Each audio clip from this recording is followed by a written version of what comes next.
ये वही सन गेट है जो कि कभी रनीकोट का दाखिली दरवाजा हुआ करता था। आज इसी दाखिली दरवाजे के थ्रू हम आपको लिए चलेंगे रनीकोट की पुरस्रार दुनिया में।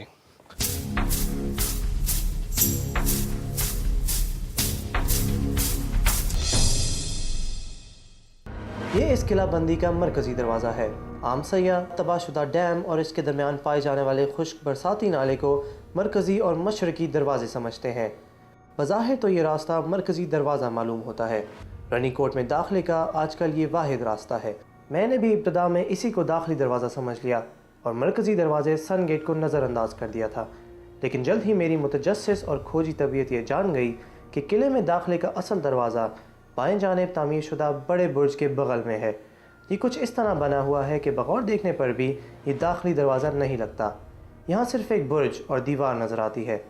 मरकज़ी दरवाजे सन गेट तक रसाई के लिए ये ज़रूरी होगा कि आप बुर्ज के साथ बनी हुई दीवार के नज़दीक खड़े होकर बुर्ज की जानिब देखें।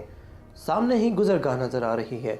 इस जगह दीवार को मोड़कर बुर्ज के साथ जोड़कर डेवड़ी के ज़रिए बुर्ज को कुछ इस तरह जोड़ा गया है कि पहली नज़र में कोई आड़ नज़र नहीं आती। ये डेवड़ी दो मजबूत दरवाज़ों के ज़रिए किले का दिफा करती है। ये अपनी तर्ज का महफूज तरीन और वाहिद दाखिली दरवाज़ा है जो कहीं और नज़र नहीं आता।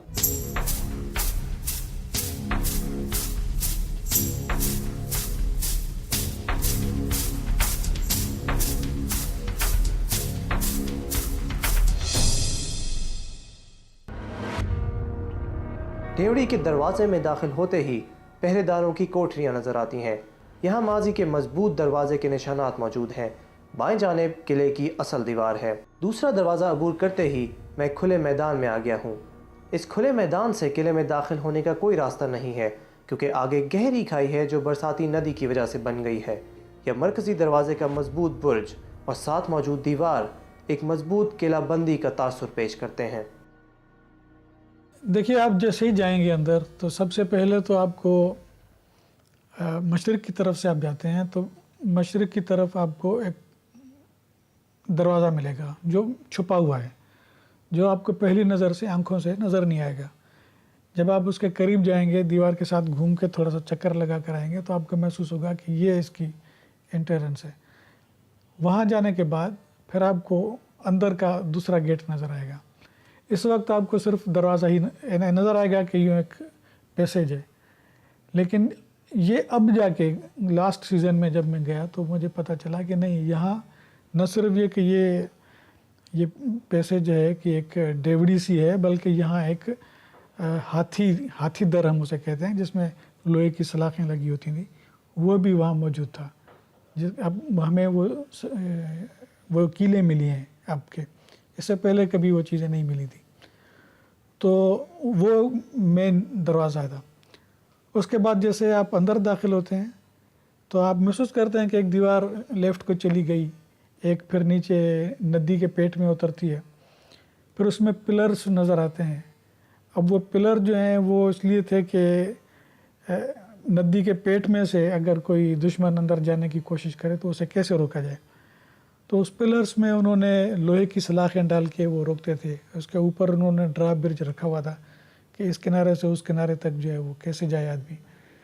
तो ये बड़ी दिलचस्प चीज़ है इस पूरे किले में। जो सबसे अहम और समझने की और टाइम देने की चीज़ है वो ये है।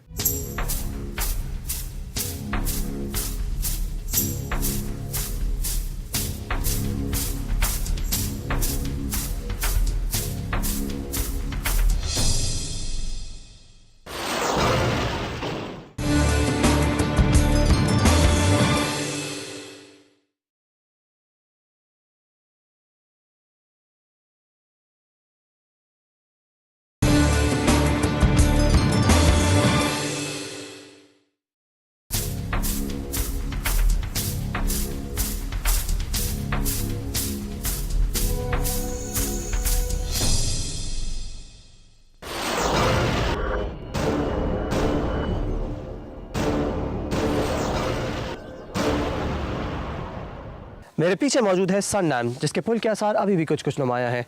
इतना बड़ा डैम किसने किस वक्त बनाया, इसकी इरिगेशन सिस्टम का पानी कहाँ तक जाता था, तारीख इस बारे में खामोश है।